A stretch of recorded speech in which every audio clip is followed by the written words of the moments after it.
마지막 시대를 위한 훈련의 시간 이렇게 적어놨어요. 제가 요 얘기를 먼저 하려고 합니다. 방금 내용하고 좀 맥이 같아요. 저기 보시면 청년의 입에 선포할 말을 넣어주시는 시간 이렇게 적어놨어요. 지금은 청년들의 입에 선포해야 될 말을 넣어주시는 시간입니다. 이게 예레미야 1장에 나타나요. 예레미야 1장. 성경을 가지고 오신 분들은 예레미야 1장 한번 가보시면, 여러분들 혼자 보면 이거 잘 모르는데 제가 이거 좀 가르쳐 드리면 눈에 보이기 시작하죠. 여기 보시면 2절에 보면 이렇게 돼 있어요. 아몬의 아들 유다왕 요시야가 다스린 지 13년 할 때, 이때가 BC 627년입니다. 627년. 여호와의 말씀이 예레미야에게 임하였다. 그리고 요시야의 아들 유다왕 여호야김 시대부터 유다왕 시드기야까지 11년 말까지, 요때가 605년부터 586년이에요. 다시 요시야가 다스린 지 13년은 627년, 여호야김 시대는 605년, 그리고 시드기야의 11년 말은 586년입니다. 586년. 그러니 약 한 30-40년 동안 계속해서 하나님이 예레미야의 입에 여호와의 말씀을 넣어줬다는 얘기예요.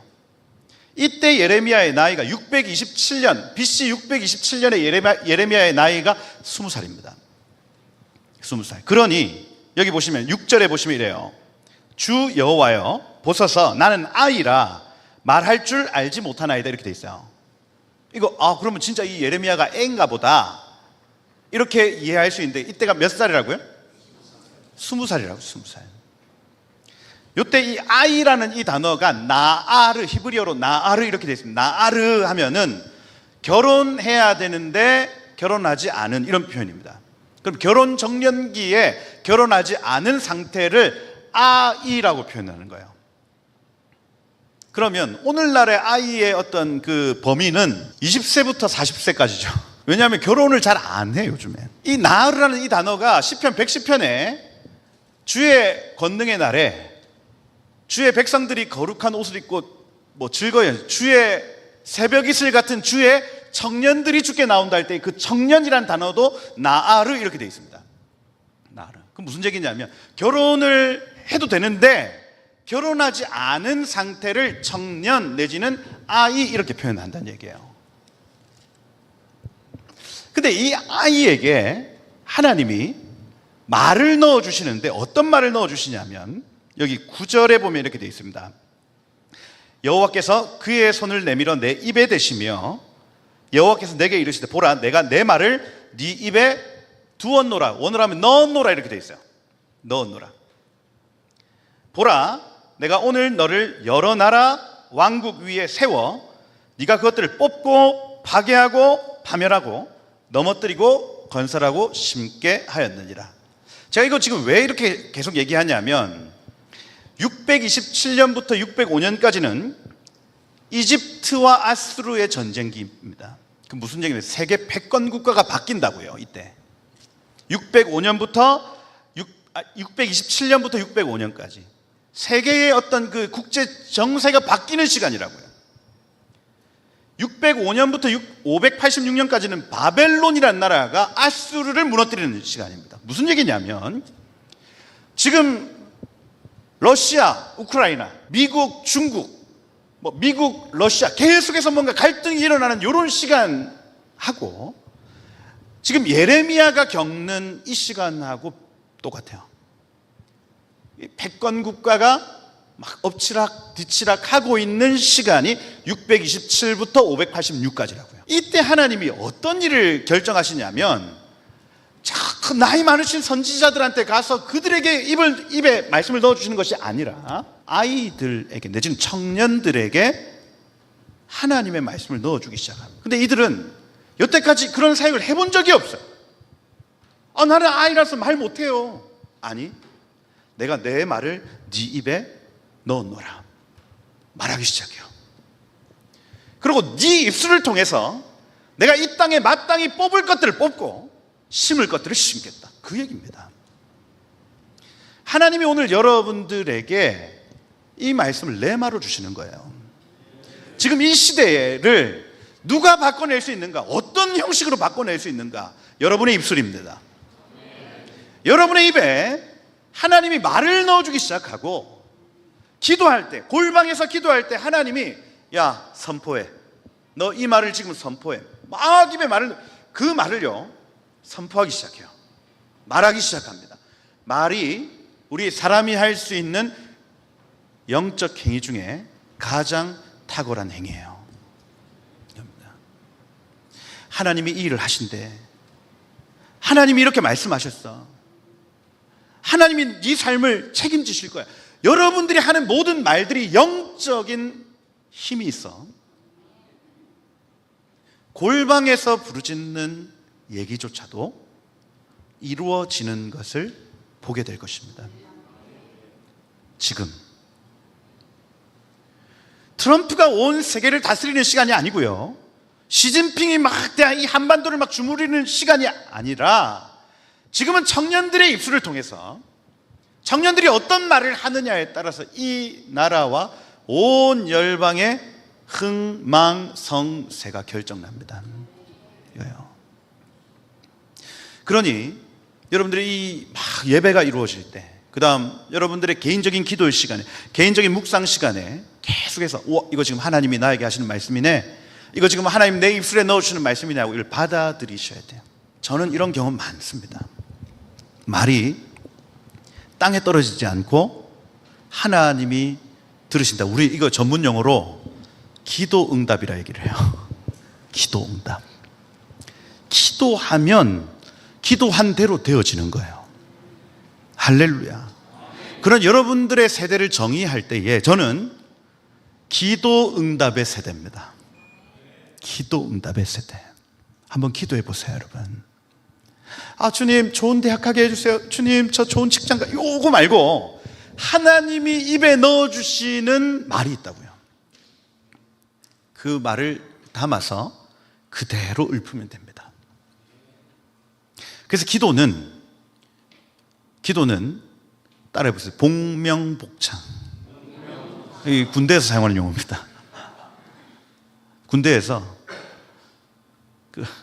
5분 후 집합 이렇게 하면 뒤에 이걸 들은 사람이 5분 후 집합, 5분 후 집합 이걸 계속 들은 사람이 그대로 얘기해야 됩니다. 근데 5분 후에 집합 했는데 8분 후 집합 이렇게 하면 돼요, 안 돼요? 그러면 끝나는 거예요, 끝나는 거예요. 하나님이 내가 저 북한의 문을 열겠다 말씀을 하시는데, 교회가 그 말을 듣고 저 북한은 앞으로 영원히 저렇게 포로될 거야 이렇게 얘기하면 된다, 안 된다? 안 된다고요. 기도가 뭐라고요? 복명복창. 주님이 말씀하신 대로 내가 그대로 읊어야 됩니다. 할렐루야. 그래서 저는 자주 사용하는 방법이 시편으로 기도를 해요. 시편은 기도 모음집. 그 다음 저기도 적혀 있지만 에베소서 1장 17절에서 19절 이런 내용들은 사도 바울이 자주 사용했던 기도의 내용들입니다. 하나님 지혜와 계시의 영을 우리에게 주사 마음의 눈을 밝혀주시고 뭐 이런 내용들, 그죠? 그러니 성경에 나타난 여러 기도의 내용들을 한번 읊어보라고요. 그게 복명복창이에요. 무슨 일이 막 인생에 막 어려운 일이 있을 때 시편으로 한번 기도해 봐. 그러면요 어김없습니다. 거기에는 막 이래요. 나를 괴롭히는 원수의 목을 치소서 뭐 이런 거 있어요. 얼마나 은혜되는지 몰라요. 주님 목을 치소서 하는 거예요. 시편으로 한번 기도를 해보시면 이게 굉장히 안전한 기도가 됩니다. 그리고 굉장히 실제적인 기도가 돼요. 자, 여러분들 응원드립니다. 예레미야의 나이가 20살이었어요. 이때부터 예레미야는 누가 보든 안 보든 이 사역했습니다. 골방에서 외치기 시작하고 사람을 만나도 말하기 시작하고 하나님이 하신 일, 뒤에 나타나는 무슨 샤케드 나무를 보나이다. 하나님이 뭐 파수하겠다 해라. 뭐 이런 표현들. 끓는 가마가 막 북쪽에서부터 막 쏟아지나이다. 그걸요, 자기가 듣고 자기가 본 것을 사람들한테 얘기하기 시작한다고요. 만나는 사람마다. 그랬더니 실제로 그 일들이 일어나더라는 것. 여러분의 입에 권세 있습니다. 그래서 그 권세를 정말 하나님 안에서 사용하시고, 특별히 이 계절에 마땅히 해야 될 기도가 있는데, 이 어린아이의 입술, 청년들의 입술에 하나님이 말씀을 넣으셔서 난 흙수저야, 나는 뭡니까 헬조선이야, 청년들이 이렇게 노래하기 시작하면 실제로 이 땅에 그런 역사가 풀어지고, 근데 믿는 자들이, 정말 하나님 안에서 양육받은 청년들이 하나님의 말을 받아 말하기 시작하면 이 땅에 다시 꽃이 피고, 그죠? 열매 맺히고 하나님의 영광이 임하는 은혜가 있을 것이다. 할렐루야. 여기 2020년 이후에 10년은요, 2020부터 2023년까지는 코로나 전염병 시간이었어요. 전 세계 711만 명이 죽었습니다. 많이 죽었죠. 코로나 때문에 많이 돌아가셨어요. 전염병 시기, 2022년부터 2026년 지금까지 우크라이나 러시아 전쟁이 끊어지지 않고 있죠. 2023년부터 2026년까지 하마스 이스라엘 전쟁 또 시작됐습니다. 그리고 2024년부터 2026년까지 이란 이스라엘 전쟁이 또 시작됐어요. 그래서 사상자만 200만 명.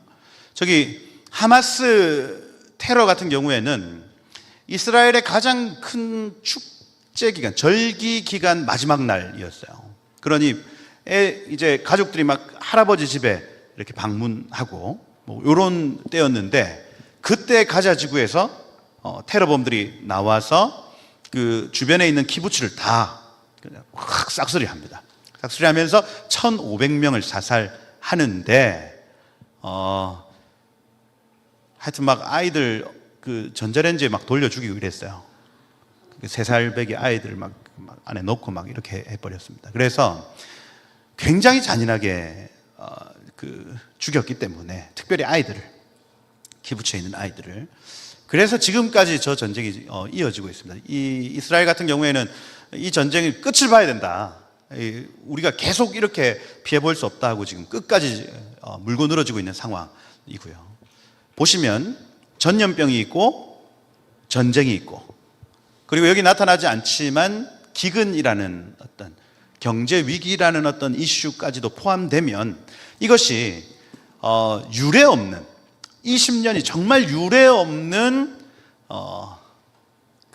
역사상 유례 없는 시간이라는 얘기예요. 전염병, 전쟁, 기근의 패턴입니다. 전염병, 전쟁, 기근의 패턴. 근데 이 패턴을 여러분 기억하셔야 될 게 무엇이냐면, 우리 주님 다시 오시기 직전에 계속해서 이 패턴은 7배, 7배, 7배 더해집니다. 그 무슨 얘기냐면, 지금 우리가 전염병 상황 속에서 우리가 어떻게 해야 될지 연습할 수 있는 시간, 그 다음 전쟁의 상황 속에서 우리가 어떻게 해야 될지 연습할 수 있는 시간, 기근의 상황 속에서 우리가 어떻게 해야 될지 연습할 수 있는 시간이 이 10년이라고요. 10년입니다. 제가 지난번 강의 때 2030년이면 전 세계 복음화가 완성된다고 봐요. 위클리프 선교회, YM, 다 마찬가지입니다. 선교를 감당하는 대부분의 선교 단체들은 2030년이면 세계 선교 마무리된다고 봅니다. 제가 기준을 말씀드렸잖아요. 그 나라 언어로 성경이 번역되었든지, 그 다음 그 나라 사람이 목회자가 한 명 나온다거나, 그 다음 그 나라 사람들로 구성된 교회가 세워지면, 그 다음 무슨 예수라는 영화가 그 나라 말로 번역되어지고, 여러 가지 어떤 그 수치가 있는데, 2030년이면 대부분의 언어, 이 땅의 대부분의 언어로 이런 일들이 다 이루어진다고 봐요. 그럼 2030년이면 올해가 2026년이면 4년 남았네요.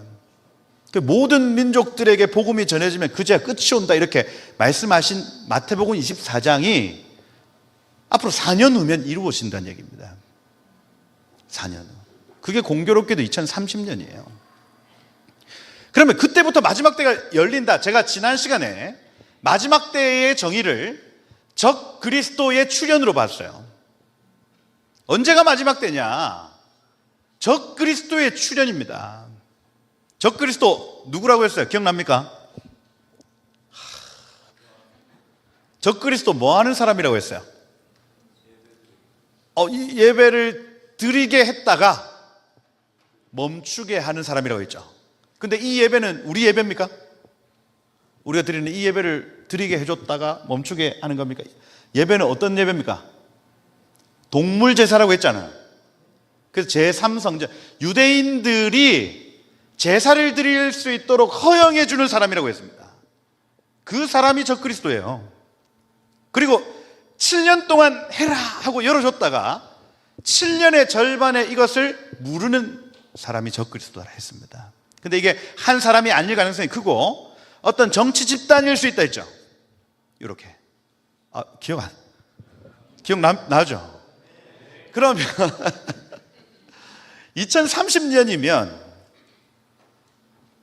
그제야 끝이 온다 했고 그 이후로부터 적그리스도의 여러 가지 환란들이 나타나는데, 그럼 지금 2026년, 아까 2020년부터 2030년까지의 이 시간 동안 그 적그리스도의 계절에 경험할 수 있는 여러 가지 일들을 우리가 예행 연습하고 있다 보셔야 됩니다. 예행 연습하고 있어요 지금.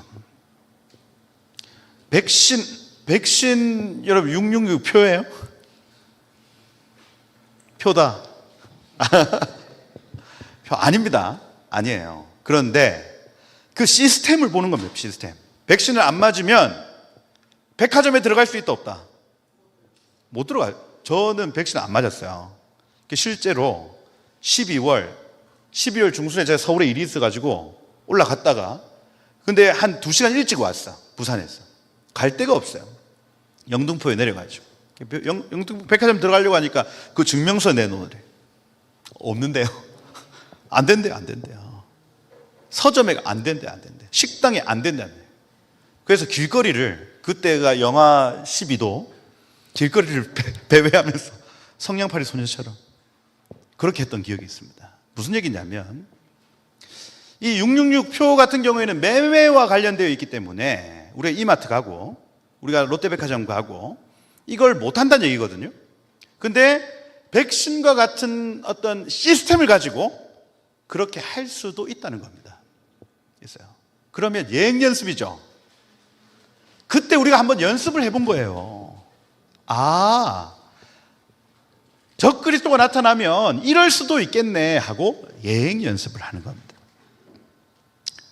지금 전쟁의 상황 역시 마찬가지입니다. 지금 한국은 전쟁 중입니까? 우리만 아니라 생각해요. 지금 그 해외에 있는 사람들은요, 한국을 전쟁 중인 국가로 봐요. 그래서 불안해서 어떻게 살아요? 이렇게 얘기해요. 제가 만난 모든 외국인들은 다 그렇게 얘기했어요. 거기 불안해서 어떻게 살아요? 이렇게 얘기합니다. 근데 우리는 너무 편하게 살고 있잖아요. 전쟁 중입니다.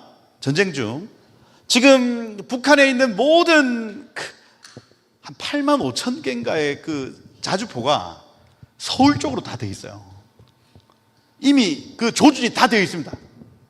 그래서 그냥 한번 헤이 고 이렇게만 하면 8만 5천 개가 다 쏟아져요. 지금 이 막을 수 있어요 없어요?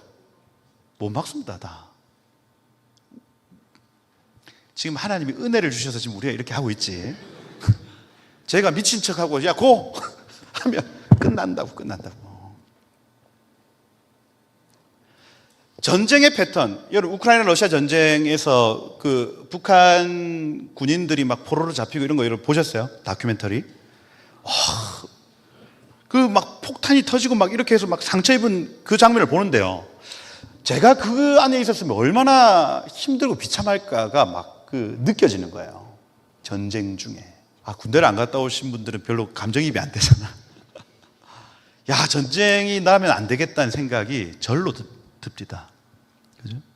전쟁 중에 우리가 어떤 액션을 취해야 될지, 그리고 경제 위기 얘기, 기근 때에 우리가 어떤 액션을 취해야 될지를 훈련할 수 있는 시간이 바로 지금 이 시간입니다.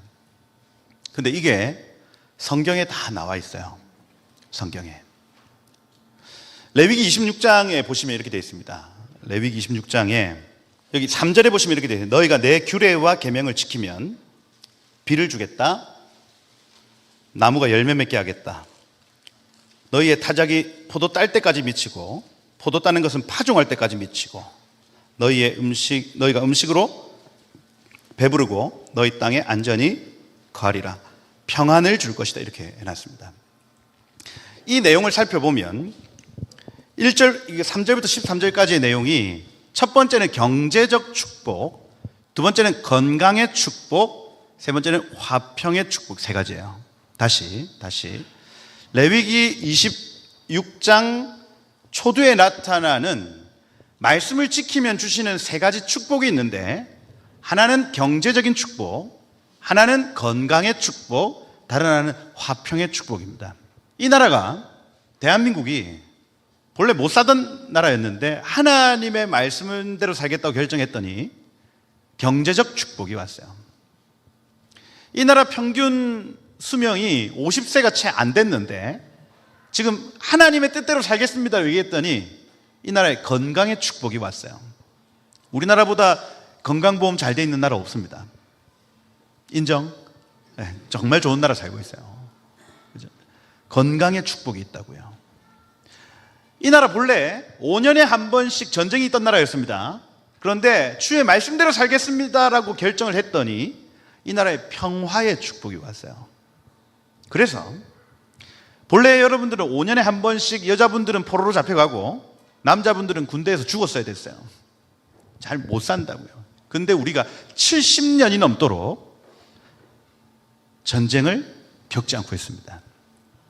이건요, 우리가 하나님 말씀대로 살겠다고 결정하고 하나님이 복을 주셔서 나타난 일이에요. 저 복의 내용이요, 욥기에 가보면 하나님이 삼겹줄로 진쳤다 이렇게 표현합니다. 세 겹의 안전망을 주셔서 경제적인 축복을 재산을 지켜주시고, 그 다음 건강을 지켜주시고, 그 다음 화평, 그러니까 아이들이 죽거나 다치지 않게 보호하셨다는 얘기입니다. 이게 1, 2, 3예요. 여러분, 이 세 가지 축복만 있어도 살만합니다. 아멘. 여러분, 인생에 우리가 믿음이 아예 없어도 와서 기도하는 내용, 이 세 가지 안에 포함될 겁니다. 아마 주님, 잘 먹고 잘 살게 해주세요. 주님, 몸 아프지 않게 해주세요. 주님, 우리 아이들 다치지 않게 해주세요. 뭐 이런 겁니다. 요게. 근데 성경은 뭐 할 때 이걸 약속하냐면, 너희가 내 말씀을 듣고 지켜 행할 때에 내가 이 복을 주겠다 이랬습니다. 다른 수가 없습니다. 여러분, 방언을 열심히 한다고 아니라니까요. 하나님의 말씀을 듣고 지켜 행하는 자에게는 이 세 가지 복이 반드시 옵니다. 예배를 열심히 한다고 아니라니까요. 하나님의 말씀을 사랑하여 이 말씀을 주야로 묵상하는 자들에게 하나님 경제적인 축복, 건강의 축복, 화평의 축복을 주시는 거예요. 그러면 14절부터 나타나는, 여기 46절까지 나타나는 세 배입니다. 세 배, 분량이 세 배인데 볼 것 없어요. 볼 것 없어. 세 가지 저주예요. 세 가지 저주. 첫 번째는 기근의 저주. 너희가 아무리 씨를 뿌려받아 그게 나나. 전염병의 저주예요. 그 다음 여기 16절에 적혀있잖아요. 내가 놀라운 재앙을 내려 폐병과 열병으로 눈이 어둡고 이렇게 되어 있습니다. 네 생명이 쇠약하여질 것이요. 하나님의 말씀을 청종하지 않으면, 이 말씀을 사랑하지 않으면 기근이 옵니다. 질병이 옵니다.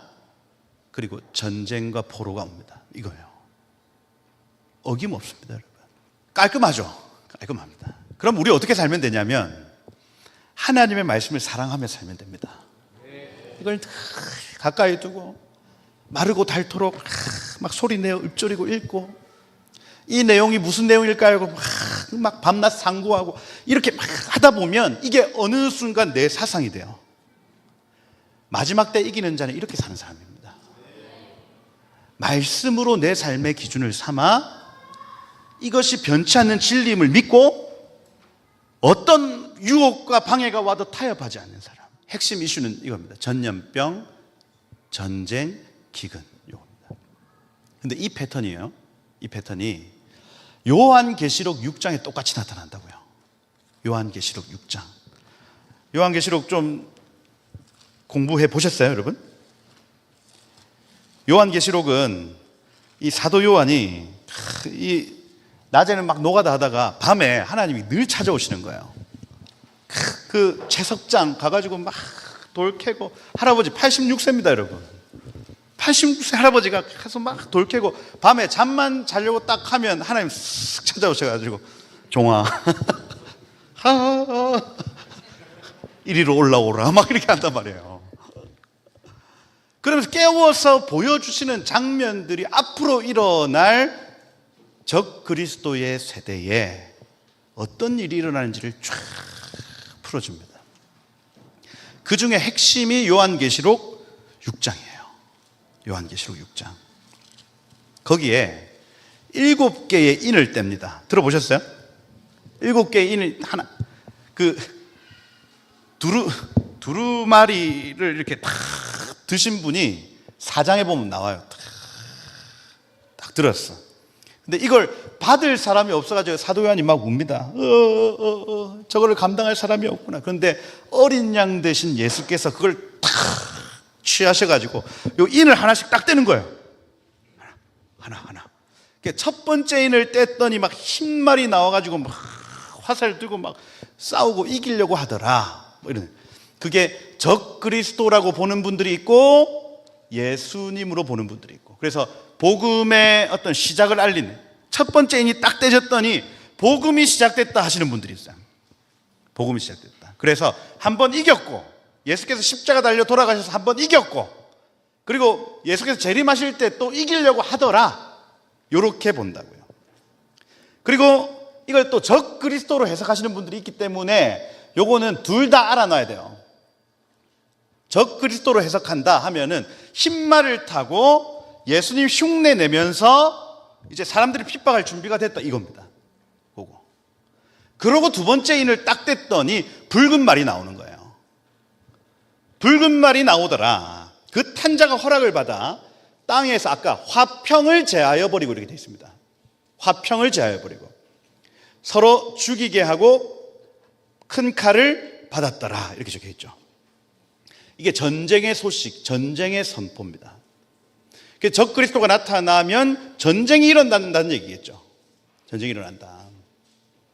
그리고 세 번째 인을 뗐더니 검은 말이 나오는데 그 탄자가 손에 저울을 가졌다 이렇게 되어 있습니다. 이 저울은 여러분 요즘은 이제 뭐 몇 킬로 이렇게 포장돼서 나오지만 예전에는 이렇게 추를 하나씩 올리고 여기에 그 곡식을 담았겠죠. 그래서 이 곡식을 어떤 파는 거구나. 그 6절에 보면 이렇게 되어 있습니다. 한 데나리온에 밀 한 대요. 여러분 잘 아시다시피 데나리온은 노동자 1일 품삯이에요. 그 로마 시대에 하루에 노동자가 일을 하면 받는 수당이 1데나리온인 겁니다. 그럼 오늘날로 치면 10만 원?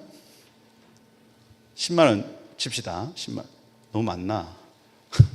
10만 원 받으세요. 10만 원은 받아야지. 그렇죠? 10만 원에 밀 한 대요 이렇게 되어 있습니다. 아니 10만 원에 밀 한 대, 한 대는 얼마요? 저희 집은 항상 이제 10kg 쌀 먹거든요. 10kg. 그러면 한 3만 원, 뭐 4만 원 이렇게 합니다. 그러니까 이 10만 원에 4인 가족 하루 정도 먹을 거리란 얘기입니다. 4인 가족이 하루에 먹는 밀가루량 10만 원인 거예요. 비싸잖아요. 비싸. 그래서 저 검은 말이 딱 나오면 기근이 나타난다는 얘기입니다. 다시 적그리스도의 시대에 전쟁이 나타난다. 적그리스도의 시대에 기근이 나타난다. 저기 네 번째에는 청황색 말이에요. 그럼 청색, 황색 이거 약간 멍든 거잖아. 왜? 어디 부딪히면 이렇게 청색, 황색으로 멍들잖아. 왜? 그 색깔입니다. 그러니까 시체색이라고요. 시체색. 그래서 이 청황색 말이 나타나면 사망이다. 음부가 그의 뒤를 따르더라. 여기 사망이라는 이 단어가 전염병이라는 뜻입니다. 그래서 자 보세요.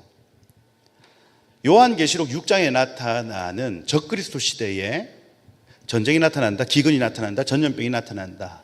이 얘기는 무슨 얘기냐면 온 세계가 하나님의 말씀을 청종하지 않는다는 개념입니다. 하나님의 말씀대로 사는 자들이 적어진다는 얘기예요. 그때에 적그리스도가 일어나서 그가 막 무슨 기근을 주고 그가 막 전쟁을 일으키고 하는 것 같지만 하나님의 말씀대로 사는 세대가 없어지기 때문에 마지막 때 이 적그리스도의 세대가 나타난다는 개념을 가지는 거예요. 요한계시록 6장입니다. 그래서 여러분 이코노미스트라는 저 잡지가 지금은 이탈리아 쪽으로 넘어갔는데 영국에서 굉장히 좀 선지자적인 잡지예요. 저기에서 이제 매해마다 이렇게 표지에 좀 상징적인 걸 이렇게 넣는데 저 내용이 이제 그겁니다. 그 저울을 든 그 검정색 말 이런 것들. 그러니까 성경에 나타나 있는 이 시대가 이제 도래한다 하고 저기 적어 놓는 거예요. 그림을 그려 놓는 겁니다. 그래서 저기 레오나르도 미켈란젤로입니까? 레오나르도 다빈치입니까? 요렇게 해서 이렇게 황금 비율로 이렇게 하는데 여기는 말이 하나 마약 쥐고 있고 요 하나는 휴대폰 쥐고 있고 보이시죠 저기 제가 그러면서 사람을 사람으로 이제 만들자 약간 로봇으로 만들겠다 그걸 이용하는 게 이제 마약과 여기 휴대폰으로 사람을 약간 로봇처럼 만들겠다 요런 어떤 어젠다가 지금 저기 담겨 있는 겁니다. 그래서 하나하나 이렇게 보면 굉장히 좀 뭐라 해야 되죠? 영적인 건 아니고 찝찝합니다. 찝찝해요. 그리고 실제로 다보스 포럼 이런 데에서 저런 어떤 전략 회의가 막 이루어지죠. 어떻게 하면 요 어젠더를 이룰 것인가, 어떻게 하면 요 어젠더를 이룰 것인가 하고 그런 어젠더들을 저기 다 모아놓는 거예요. 근데 얼마 전에 이 영국 회사에서 이탈리아 회사로 팔려서 지금은 또 어떤지 모르겠어. 지금은. 근데 영국 회사가 이걸 운영을 할 때는 굉장히 좀 예언적이라고 해야 되나 그래요. 그러면서 2019년도에 저 그림을 딱 그려놨어요. 저 말, 붉은 말, 검은 말, 청황말, 흰말 이렇게 딱 네 마리가 딱 나와가지고 이제 이 시대가 시작되었다 하고 알렸던 겁니다. 그러고 2019년 12월에 코로나 사태가 터졌죠. 요겁니다. 이게 우연히 일치인지 모르겠지만 굉장히 예언적이었다고요. 지금 여러분들이 2026년 살고 있는데 전염병과 전쟁을 지금 겪고 있습니다. 지금 온 열방이 그 전쟁의 영향력 아래에 있다고요. 난 잘 모르겠는데요. 아니 이미 안에 있습니다. 있어요. 뭐 기름값부터 시작해서 쓰레기 봉투가 잘 없죠. 쓰레기 봉투를 구하기 어렵습니다. 뭐 나프타? 네, 그런 원료가 없어져가지고. 여기 보시면 아까 말씀드린 대로 2020년도부터 30년까지는 저들의 어젠더 설정뿐 아니라 하나님의 시간표 안에서도 이거 예행 연습이라고요. 예행 연습의 시간이다. 저 에스겔서 5장 12절대로 적어놨습니다. 너희 가운데 3분의 1은 전염병을 죽으며 기근으로 멸망할 것이요 너희 3분의 1은 너희 사방에서 칼에 엎드려질 것이고 3분의 1은 사방으로 흩어버리고 그 뒤를 따라가며 칼을 빼리라 이렇게 되어 있습니다. 에스겔서에서 동일합니다. 전염병, 전쟁, 기근 이 세 가지를 통해서 사단도 그걸 이용하고 하나님도 그것을 이용하신다 하는 것.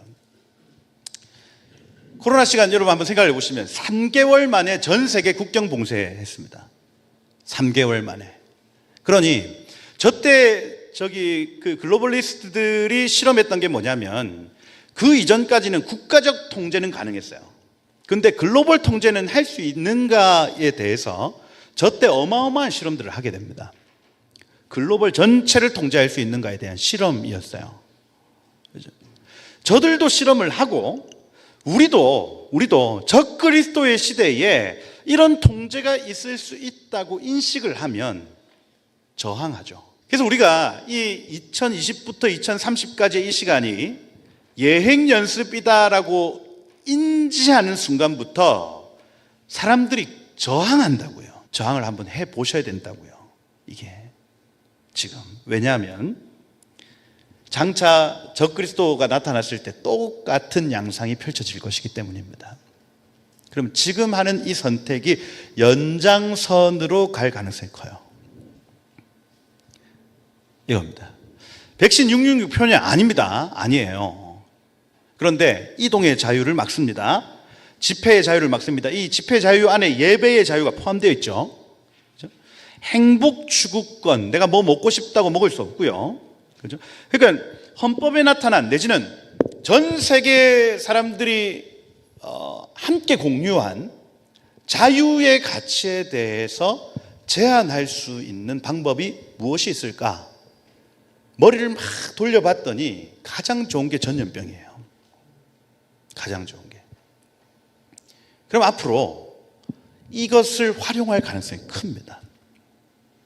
그래서 한국 교회가 이 코로나 시기에 교회 정체성과 같은 예배를 포기하기 시작합니다.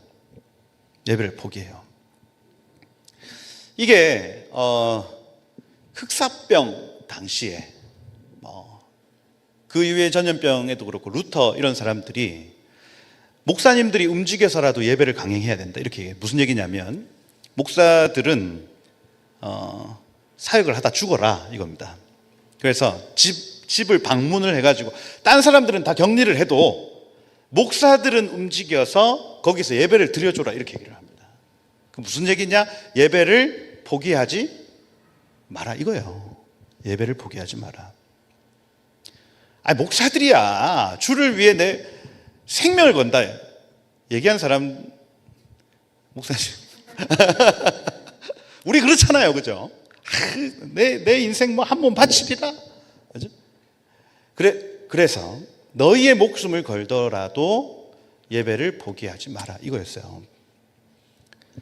6.25 전쟁이 일어났습니다. 한국 교회가 그 전쟁 중에 막 군인들이 막 오는 와중에도 예배를 드렸대요. 전쟁이 나도 예배를 포기하지 않았던 한국 교회가 전염병 상황이 탁 되니까 이 전국 교회의 98%가 예배를 멈췄어요. 그러면서 우리가 깨달았습니다. 저도 제가 있었던 곳에서 예배를 강행하다가 그 딱지 붙었어요. 그 폐쇄 명령 떨어졌습니다. 그거 한번 뜯었다가 난리 났죠. 경찰들 오고 난리 났습니다. 너 뭔데? 막 했단 말이에요. 막 경찰 와서 잡아가고 막 했습니다. 안 되겠더라고요. 막 싸움이 나고 이러니까. 그래서 나중에 어떻게 했냐면 우리가 막 구청하고 막 싸워가지고 20명은 된다는 거예요. 20명. 하도 우리는 예배해야 된다고 막 거칠게 하니까 20명, 우리 500명인데 20명 예배를 드려요. 그래 어떻게 했냐면 제비 뽑았어요. 제비. 교인들 제비 뽑아라. 20명 하고. 그때 20명 딱 예배를 드렸는데 눈물이 그렇게 나대요. 이게 뭔가 하나님께 너무 죄송하고 성도들한테도 미안하고 그렇더라고요. 그래가지고 한 2주 하니까 20명, 5, 600명 앉아야 되는 본당에 20명 앉아있으니까 이게 느낌이 진 것 같은 거야. 그래가지고 저희가 주중에 모든 설교 다 준비해서 주중에 이제 성도들한테 다 가르쳐주고 가정으로 주일에는 아예 교회 오지 말아 해서 가정으로 다 흩어버렸습니다. 그래서 각 목장이 한 10명 정도 이렇게 모여서 가정에서 예배할 수 있도록 그냥 흩어버렸어요. 그래서 주일에는 그 공무원하고 경찰들이 오시면 제가 인사 딱 하고 오늘 예배가 없습니다. 이렇게 돌려보내고 이렇게 했어요. 아마 그 교회는 지금까지도 이 마지막 때를 준비하기 위해서 각 가정에서 목장이 함께 예배하는 시스템을 지금 한 달에 한 번 정도 계속 이렇게 운영을 하고 있습니다. 어떻게든 예배는 드려져야 한다 이거예요. 왜냐하면요, 여러분 우리 영물이거든요. 우리 영적 존재입니다. 예배가 끊어지기 시작하면요, 우리 짐승처럼 돼요. 하나님의 말씀 그리고 그분의 임재와 영광을 맛보지 못하면 사람이 영물로서 살아갈 수가 없습니다. 그 하나님 형상을 입는 시간인데 이 예배를 드리지 않으면요, 우리는 육체만 남아요. 육체만. 지식과 감정과 의지 안에 육적인 생각들만 가득하다고요. 이게 그러면 짐승이 됩니다. 짐승. 여러분 개도 지식이 있습니까? 개가 지식이 있습니다. 여러분 여기 탁 이게 화장실 하면 탁 때리잖아요. 아 여기서 싸면 안 되는구나. 그게 딱 지식이 돼가지고 거기다 안 싼다고요. 지식. 개 감정 있어요? 있죠. 때리면 막 화낸다고요. 이게 싫다고 감정이. 의지 있습니까? 개가 의지가 막 주인을 지키고자 하는 어떤 막 이렇게 하잖아요. 이게 짐승도 지식과 감정과 의지가 있는데 육적이죠. 이해가 되세요? 사람이 영적인 활동을 하지 않으면 짐승하고 비슷하게 되는 겁니다. 이게 우리에게 영적인 활동이라고 하는 것이 가장 중요해요. 사람에게 예배가 가장 중요하다고요. 예배가 포기하면 된다 안 된다? 안 된다. 무슨 수를 써서라도 하나님의 말씀을 대하는 일, 하나님께 영광을 돌리는 이 일을 포기해서는 안 된다. 우리가 저 예행 연습의 시간에 깨달은 내지는 얻은 보물과 같은 진리입니다. 예배가 실패하면 우리 영혼이 메말라요. 숨이 안 쉬어집니다, 여러분. 예배에 성공하면 우리의 숨이 쉴만합니다, 여러분. 이게 교회의 근본같이 예배와 전도죠. 전면 금지 당합니다. 저도 구청에서 계속 문자가 와요. 통성기도 금지 문자 옵니다. 공문 막 오잖아요. 예배팀 금지. 예배와 기도를 계속 금지시켜요. 그게 우리의 근본 가치거든요. 그러니까 제가 이제 그 종이를 하나님께 확 올려드리면서 주여 저 교만한 것들을 좀 용서하지 마소서. 기도합니다. 여러분 교회가 감염의 주범이라고 얘기를 했고요. 그 당시에 어젠더 설정을 딱 해버렸습니다. 신천지, 처음엔 신천지라고 얘기를 했지만 나중에는 전국에 있는 교회들이 이 감염의 원인이라고 이렇게 언론 플레이를 했어요. 그러면서 문 여는 교회에 대한 엄청난 핍박이 실제로 있었습니다. 실제로. 이게. 그래서 저기 인터콥, IM 선교회 저런 데는 아예 완전히 거의 이단 취급 당했죠. 계속 모이니까.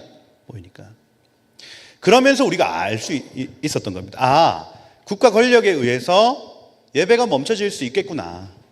국가 권력에 의해서 전도가 멈춰질 수 있겠구나.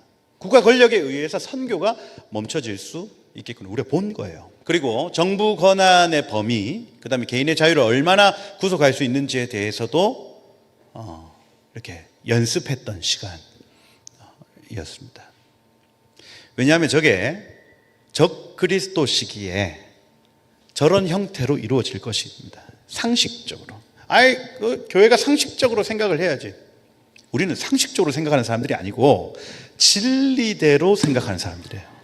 진리대로. 그래서 결과가 어땠냐? 예장 통합 측 11만 4천 명 성도가 줄었고요. 합동 측 17만 명, 감리교 6만 명, 고신은 1만 700명. 이 땅에 있는 교회 2만 개가 없어졌어요.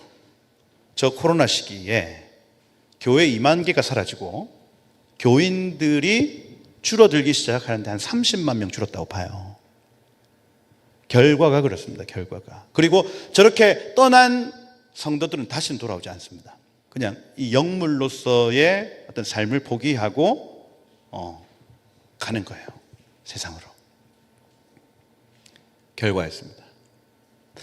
이 러시아 우크라이나 전쟁도 마찬가지입니다. 유럽 70년 평화를 깨는 시간이었죠. 밀 수출의 30%, 해바라기 씨유 65%가 저기에서 다 나타납니다. 지금까지 이어지고 있거든요. 지금까지. 근데 이때 어떤 일이 일어났냐면 요거예요, 요거. 러시아 우크라이나 유대인들이 이스라엘 이민을 가기 시작하는데 5배 급증했어요. 제가 여기서 본 게 그겁니다. 지난 시간에 예수님이 오시는 조건에 대해서 말씀을 드렸는데 우리 주님 다시 오시는 조건이 있어요. 초림 때도 마찬가지, 재림 때도 마찬가지입니다. 이스라엘이라는 땅에 유대인들이 존재해야 됩니다. 이게 구약에서 메시아가 오시는 조건이에요. 유대인들이 이스라엘이라는 땅에 살고 있어야 된다고요. 그래서 여러분 출애굽을 해도 다시 그들이 돌아가야 되고 바벨론의 포로로 잡혀가도 다시 그들이 고토로 돌아와야 됩니다. 하나님은 여러분 예수님이 중국인입니까? 예수님 어느 나라 사람이에요? 이스라엘 사람입니다. 이스라엘 사람. 그게 지난 시간에 말씀드린 대로 아브라함에게 하신 약속 때문에 내가 너를 통해 큰 민족으로 이루고 내가 너에게 가나안 땅을 줘서 천하 만민의 복이 되게 하겠다 이렇게 얘기를 했어요.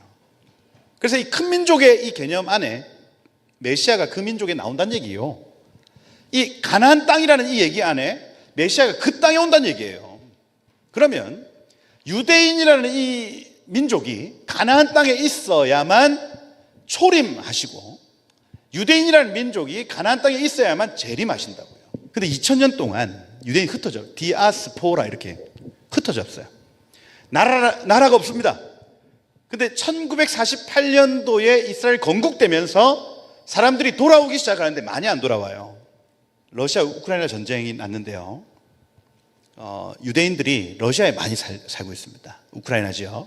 그런데 전쟁이 딱 나니까 바로 일어난 일이 뭐냐면 거기에 있는 유대인들이 이스라엘로 돌아오기 시작하는 겁니다. 이거예요. 이게 굉장히 중요한 사인이라고요. 유대인이 이스라엘로 돌아간다는 개념입니다. 하마스 이스라엘 전쟁 역시 마찬가지입니다, 여러분. 하마스 이스라엘 전쟁. 이것 때문에 처음에는 아까 제가 말씀을 드린 대로 하마스가 1,500명을 사살했어. 그럼 이스라엘이 전쟁을 일으키는 것이 정당한 겁니다.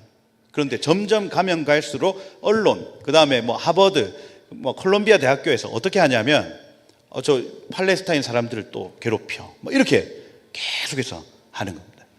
그러면서 반유대주의가 확산하죠. 반유대주의. 하마스 이스라엘 전쟁 이후에. 그러면서 나타난 현상이 유럽과 미국의 유대인들이 이스라엘 땅으로 돌아가기 시작한다는 겁니다. 이게 핵심이에요. 전쟁.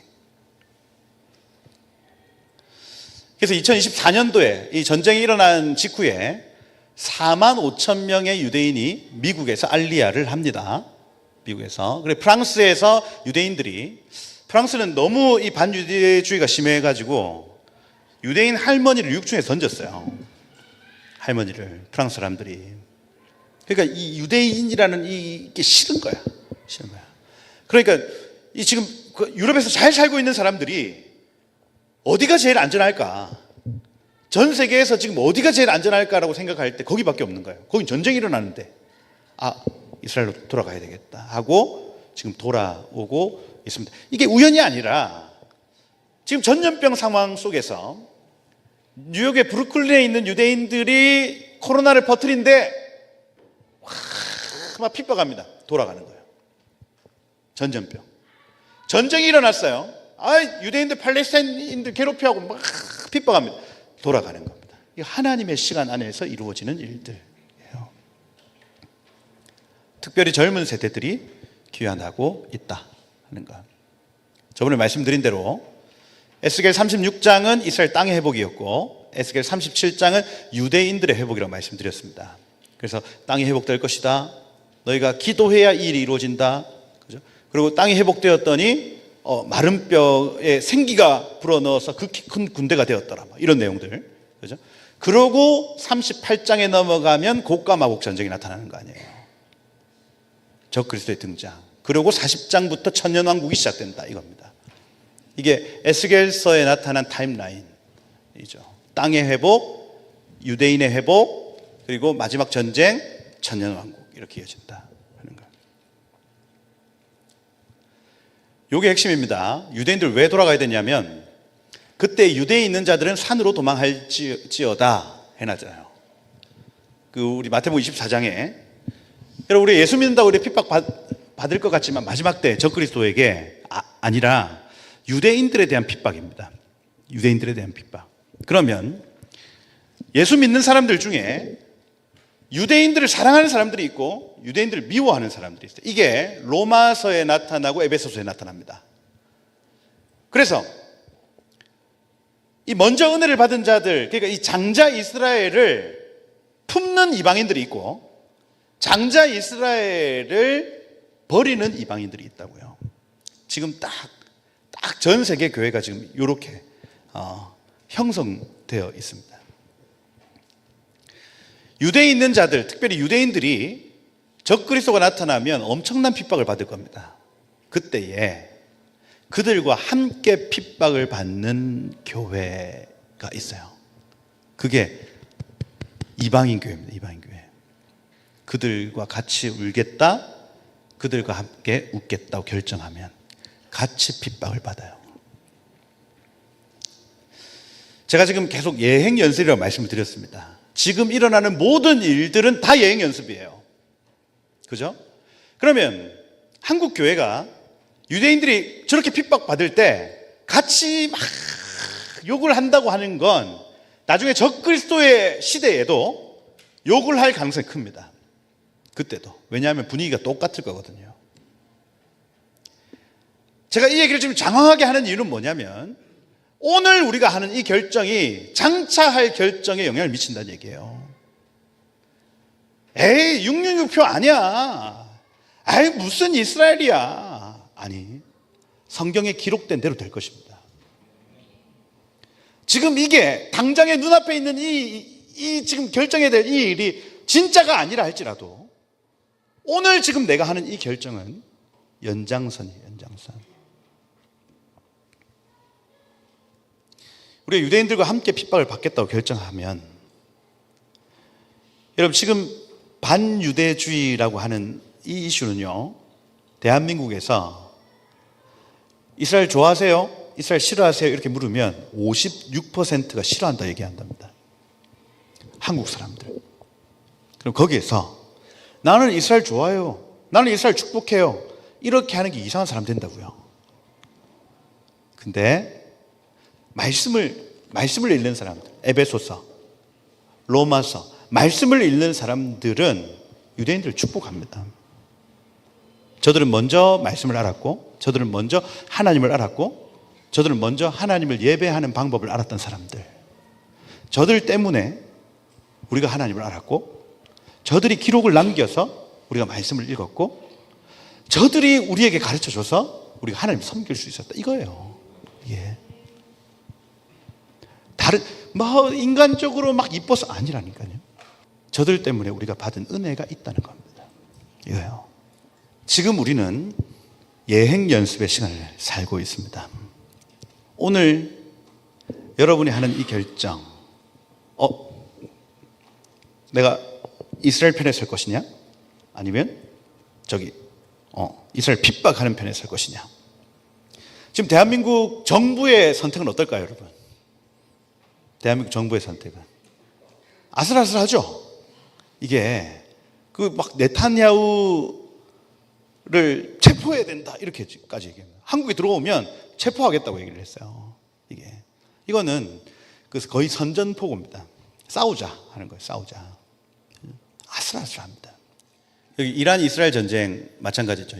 여기 보시면 시편 83편에 이렇게 돼 있어요. 4절에 자 가서 그들을 멸하며 다시는 나라가 되지 못하게 하여 이스라엘의 이름으로 다시는 기억되지 못하게 하자. 이게 시편 83편에 나타난 아삽이라는 사람이 앞으로 일어날 일에 대해서 미리 본 겁니다.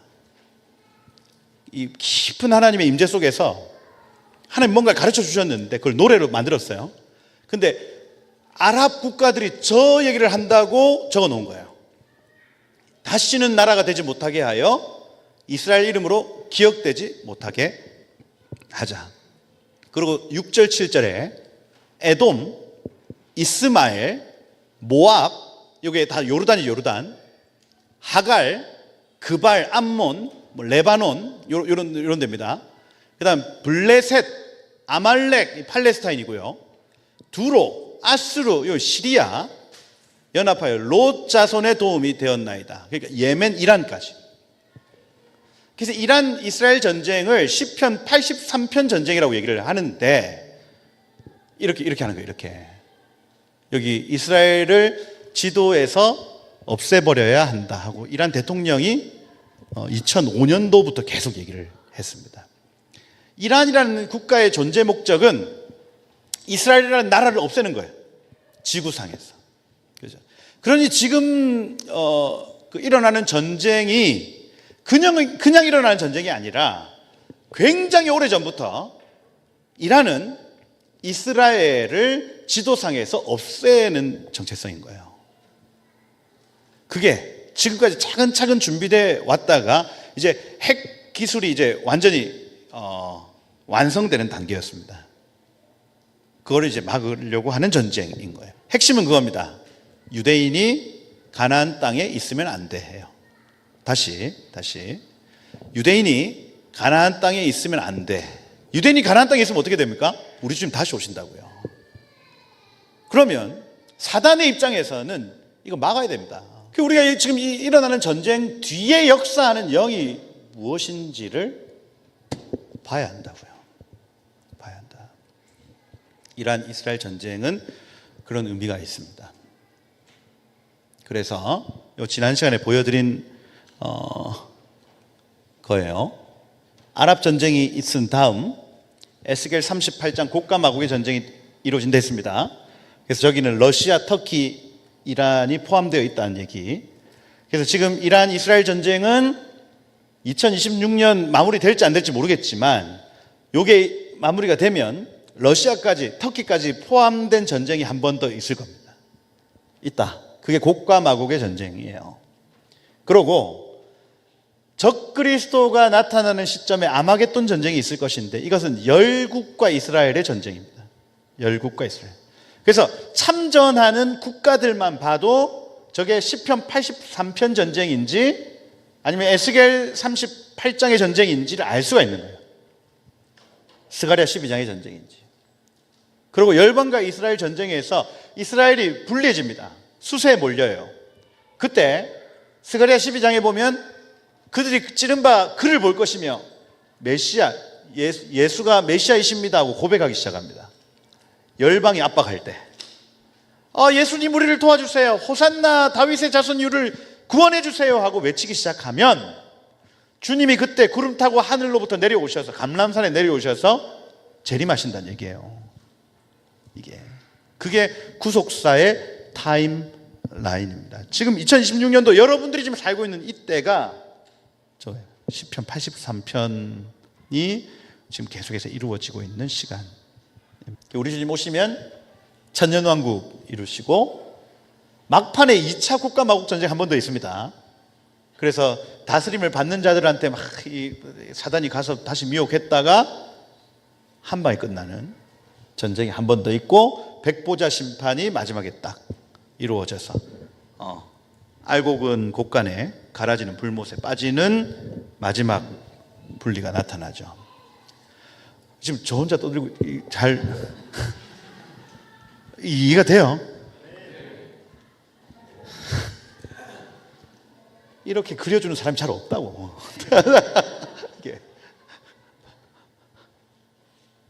근데 오늘 핵심은 이거예요. 아직 오지 않은 일이 마지막 하나가 있는데 기근. 지금 2020부터 2030까지 세 가지를 경험하는 시간이라고요. 전염병, 전쟁, 하나 더 뭐? 기근. 기근이 아직 예행 연습이 안 돼 있습니다. 이게 올 수밖에 없어요. 그러면 이번 이 다가오는 이 기근에 적그리스도의 시대에 어떤 식으로 이게 막 이루어지는지가 경험될 거란 말이에요. 예행 연습이라는 겁니다. 이때 우리 어떻게 해야 되냐 하는 거예요. 그걸 준비하는 준비. 한번 경험을 해보는 시간이다. 전염병과 전쟁이 계속해서 이어지면 기름가 오르죠. 수출 없어집니다. 증시 떨어집니다. 뱅크런, 그러니까 이 은행에 다 달려가서 내 돈 찾겠다고 하는 그런 풍경들이 펼쳐진다고. 이게 계속 전염병과 그다음에 전쟁이 계속해서 반복되면, 그러면서 이제 국가 생산성 저하되고 실업률 높아지고, 그죠? 거래가 없어지면서 이 재고가 쌓이죠. 막 모든 창고에 막 재고 쌓이고, 그죠? 그러면서 기업이 도산하고 은행 파산합니다. 저 어떤 이 성경의 표현으로는 기근인데, 이 기근을 오늘날의 표현으로 하면 저런 표현들이라고요. 막 기업이 도산하고, 뭐 은행이 파산하고 이런. 근데 저기 중간에 보시면 안식년 이렇게 적어놨습니다. 안식년. 신명기 15장에 나타나는 매 7년의 끝에는 면제해라. 면제의 규례는 이러하니라. 그 이웃에게 구워준 모든 사람은 그것을 면제해라. 돈 빌려 주었으면 그 면제해야 해주는 해가 있다는 얘기입니다. 근데 제가 이거 왜 가져왔냐면, 여기 보시면 안식년마다 지금도 안식년이 돌아가고 있습니다. 그 유대력으로 계산을 하면 안식년이 돌아가는데 1973년이 안식년이었어요. 그로부터 계속 7년씩 반복되겠죠? 이해가 되세요? 안식년은 6년이라고 한 해는 쉬는 거잖아요. 7년마다 한 번씩인데 1973년도에 막 무슨 오일 쇼크 막 와가지고 저 때가 안식년이었어요. 안식년. 유대력으로 안식년. 주가가 22% 폭락하고 뭐 난리 나는데 80년도에도 2차 오일 쇼크 왔거든요. 안식년입니다. 안식년. 40%. 87년에 블랙 먼데이에서 33% 떨어지고, 그러니까 주식 시장이 완전히 그냥 폭락하는 게 매 안식년마다 이어진다는 얘기예요. 이게 94년, 2001년 닷컴 버블 붕괴, 2008년 리먼 브라더스 사태, 2015년 중국발 금융위기, 2022년 코로나 바이러스 때 또 한 번 확 엎어진 거. 그러니까 희한하죠. 하나님이 안식년만 되면 모든 걸 다 원적으로 확 틀어버리는 거예요. 경제를 확 흔들어서 재정렬시키는 겁니다. 기근을 통해서.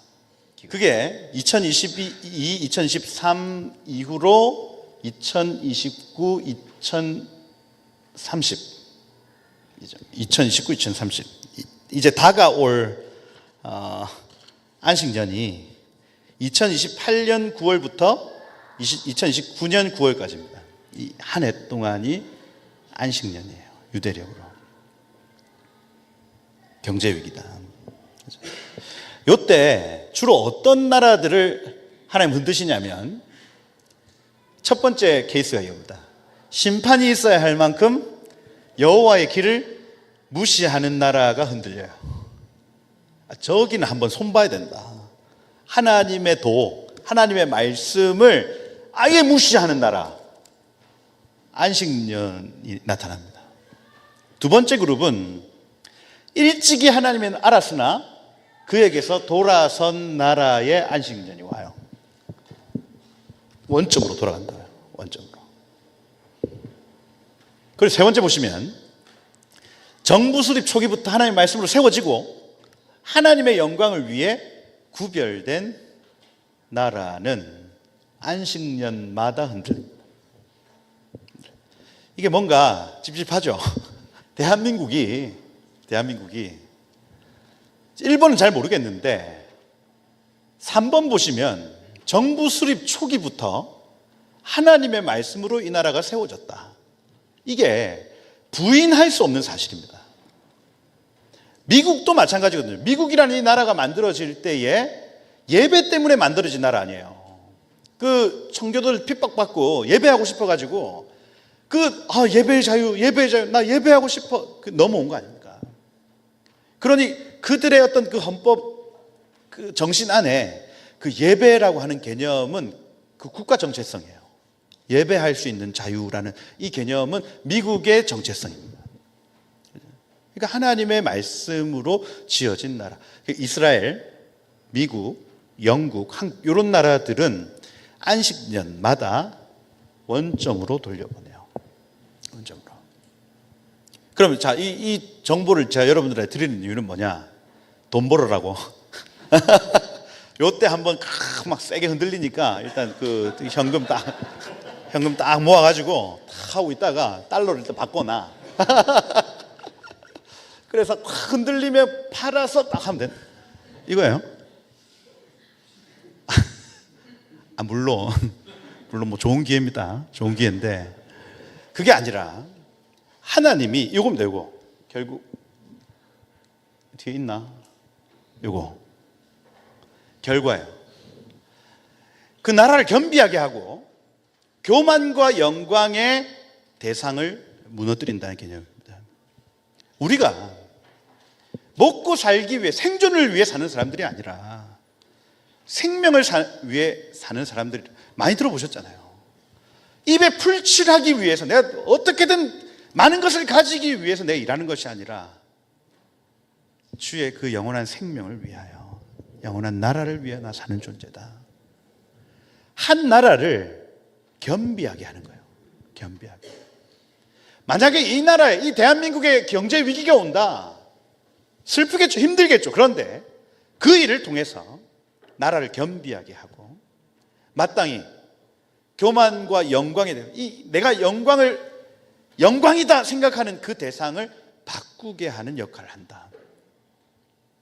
사람들 사이에 물질에 대한 집착과 교착, 속박을 풀어주는 역할을 한대요. 이 안식년이라고 하는 개념. 안식년은 다른 말로 하면 경제 위기입니다. 경제 위기. 전염병 지나갔어요. 전쟁 지금 지나가고 있습니다. 경제 위기가 나타날 것인데 이 일을 통해서 사람들 사이에 물질에 대한 집착과 교착, 속박을 풀어준다는 개념입니다. 풀어줘요. 여러분 어쩌면 지금 가장 대한민국에 필요한 거 아닙니까? 제가 이제 주변에 있는 사람들을 보면 눈이 벌게 있어요. 저 지금 동탄에 살거든요. 동탄 아파트 값이 오른다고 신문 일면에 나요. 그럼 제 마음도 어떻게 되냐면 살걸. 다 끌어모아 살걸. 이렇게 돼. 신문만 봐. 이게 집착, 교착, 속박. 주변에 있는 사람들이요. 주식, 하이닉스. 요즘에는 하이닉스 조끼 입으면 프리패스래. 왜? 주식이 어떻게 될까? 비트코인은 어떻게 될까? 이 부동산은 어떻게 될까? 대한민국이 미쳤어요. 제가 볼 땐 그래요. 미쳐 있습니다. 근데 경제 위기가 한번 딱 오잖아요.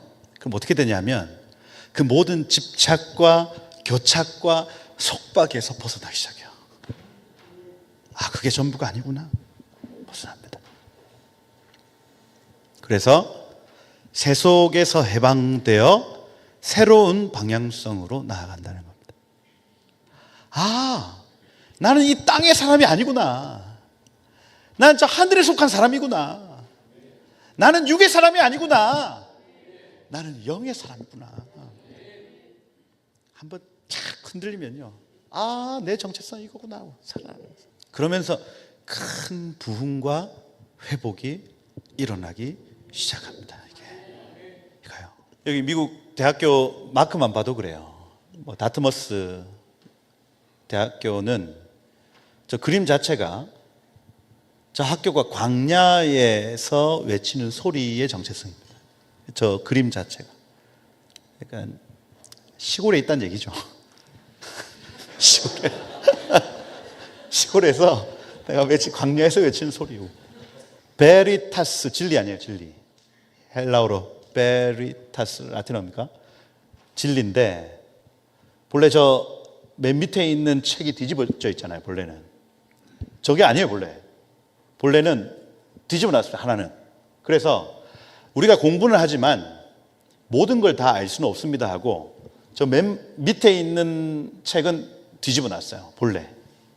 그래서 하버드의 어떤 그 정신 안에 우리가 진리를 탐구하지만 하나님이 감춰두신 것을 감춰주시면 우리는 결코 알 수 없을 것입니다. 그 겸손의 표현이 저기 담겨 있었는데 이게 어느 순간 저걸 누가 뒤집어 놨어요.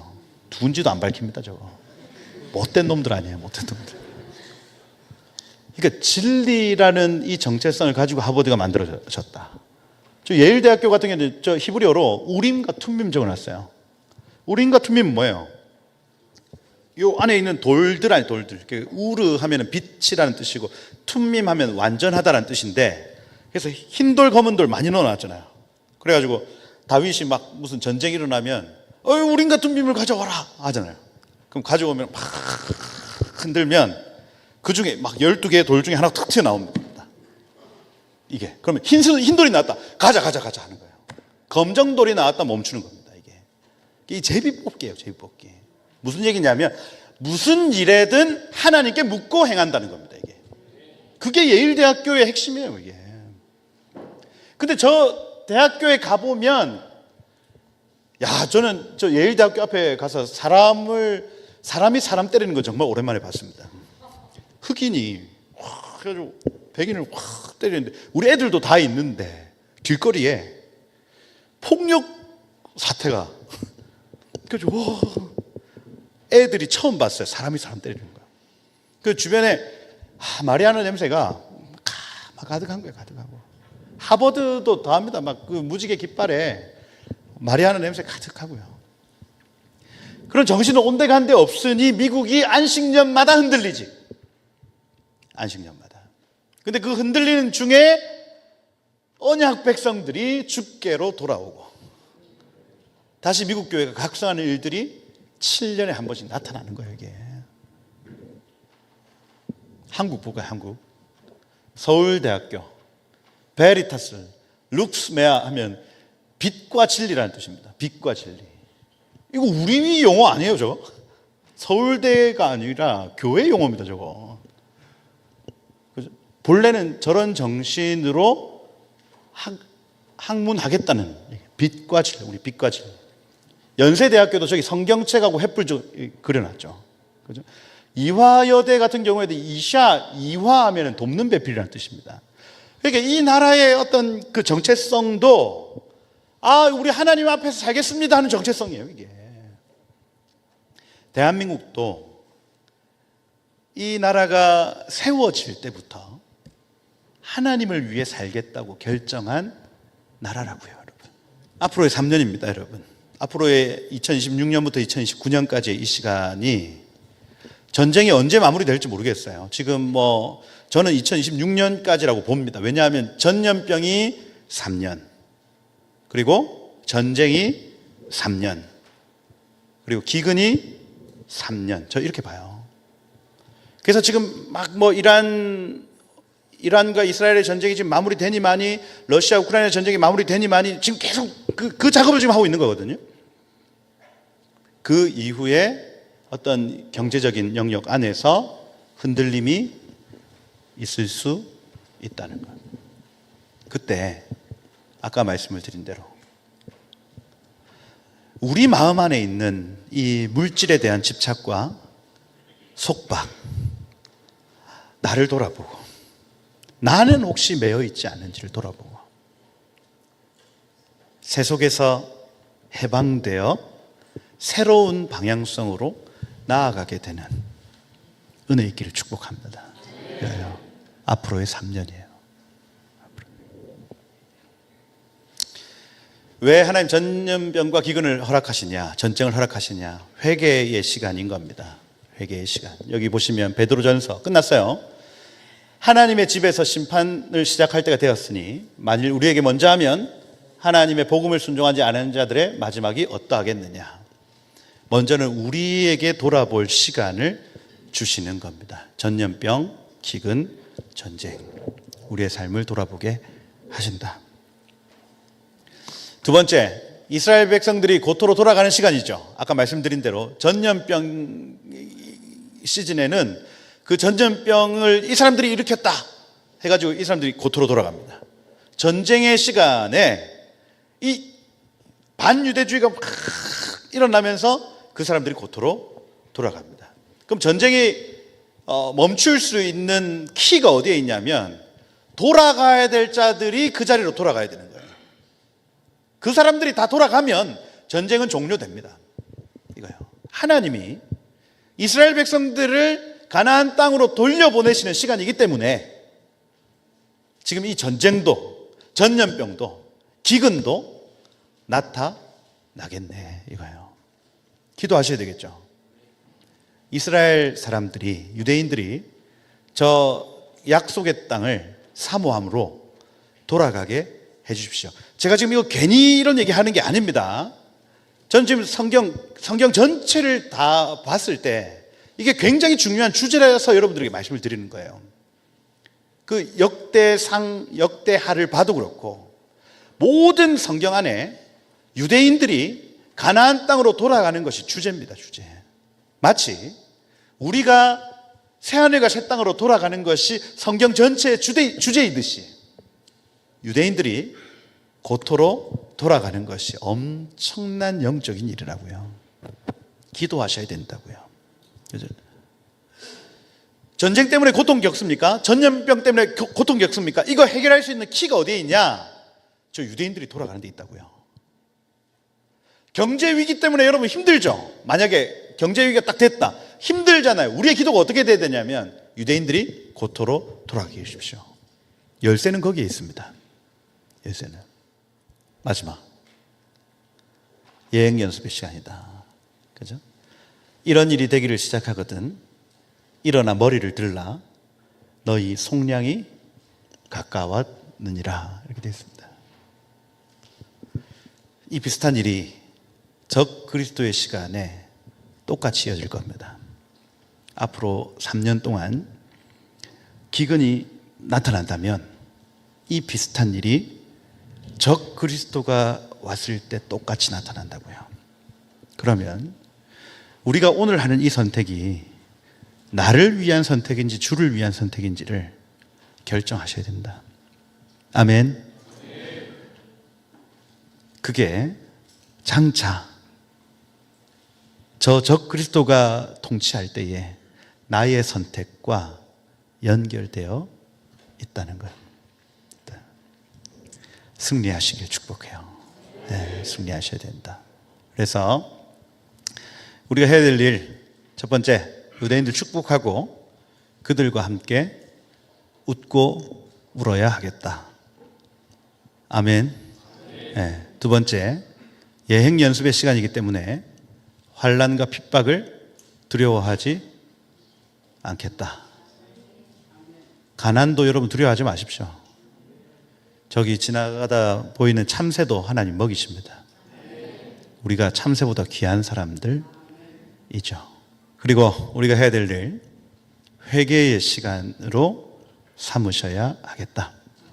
개인 삶에 천국에 합당한 열매를 맺으시고 사랑하셔야 한다는 거.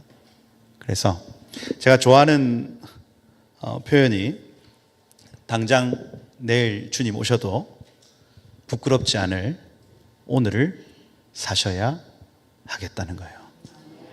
아멘. 네. 그래서 여러분들 삶에 주님 맞으실 준비를 하시고 오늘부터입니다. 오늘부터 당장 내일 주님이 오셔도 부끄럽지 않을 오늘을 살아내는 거예요.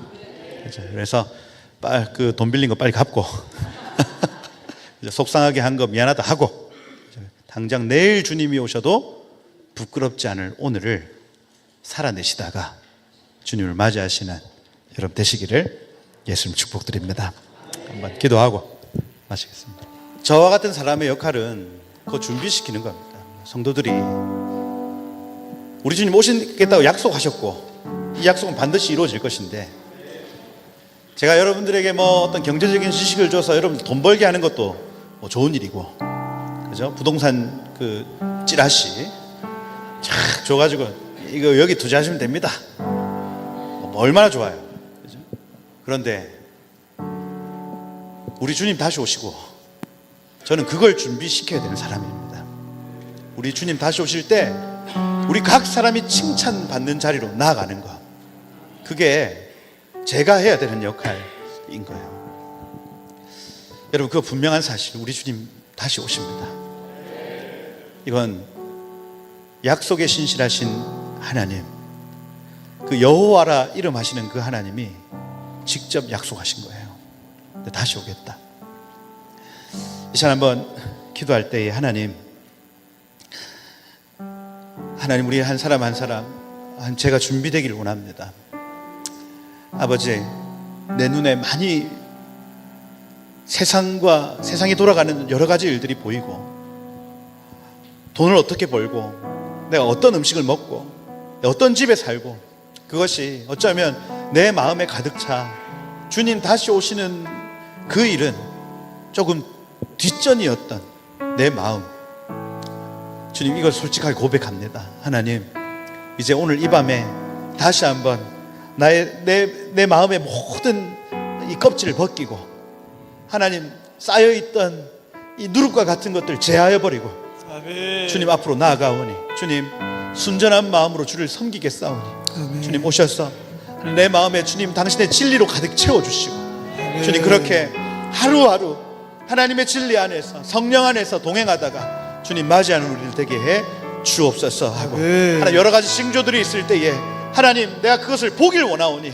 내 눈을 밝혀주시고, 하나님, 그래서 좌로 우로 치우치지 아니하고 정말 하나님의 정하신 그 길로 갈 수 있도록 하나님 은혜 베풀어 주옵소서 하고, 하나님 오늘 내 마음을 청소합니다. 주님, 내 마음을 청소합니다 하고 우리 한번 기도하고 우리 나아가도록 하겠습니다. 함께 기도하겠습니다.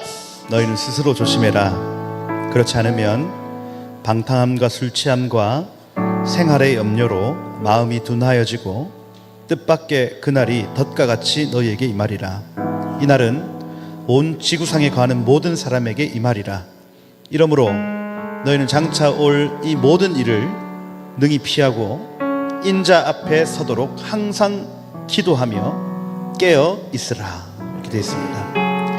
그래서 이 시간 한번 기도할 때, 하나님, 제 마음에 방탕함과 또 술 취함과 세상 사랑함이겠죠, 생활의 염려로 마음이 우둔하여진다 하였는데, 하나님, 나의 모든 눈꺼풀을 지금 벗겨주시고, 그래서 염려하지 않게 하시고, 이 생활의 염려가 마음을 둔하게 한다, 생활의 염려가 마음을 둔하게 한다는 거예요. 그렇다면 우리는 말씀으로 이것을 대적하면서 여호와는 우리의 목자 되시니 우리에게 부족함이 없으리로다, 이렇게 됩니다. 그래서 이 시간 한번 그렇게, 하나님, 제가 이 나의 모든 삶을 염려하지 않습니다. 저는 참새보다 귀한 하나님의 아들, 하나님의 딸입니다 하고, 하나님, 나의 모든 경제를 주님 앞에 올려드리오니 주여, 나의 삶은 주님의 손안에 있습니다. 주님은 나의 가장 좋은 선한 목자 되십니다 하고, 그렇게 믿음으로 고백할 때에 우리의 마음이 밝아지는 거예요. 그래서 이 시간 한번 그렇게, 하나님 마지막 때가 되면 될수록 방탕함과 술 취함과 생활의 염려로 사람들의 마음이 가려지지만은, 하나님, 우리가 이 모든 것 주님께 맡김으로 우리가 주를 보며 주를 만지며 주님을 경험하는 매일의 삶이 되기를 원합니다. 인자 앞에 서도록 항상 기도하며 깨어 있으라. 인자 앞에 서도록 항상 기도하며 깨어 있으라. 주여, 우리의 마음을 밝히시고 하나님, 기도의 영을 부어주셔서 늘 깨어있는 삶 살게 하옵소서 하고, 우리 한번 우리의 염려를 주님 앞에 다 올려드리고, 하나님, 저는 주님의 손 안에 있습니다. 기도의 영을 부으시고 주님 깨어있게 하옵소서 하고 기도하며 나아가도록 하겠습니다. 함께 기도하겠습니다.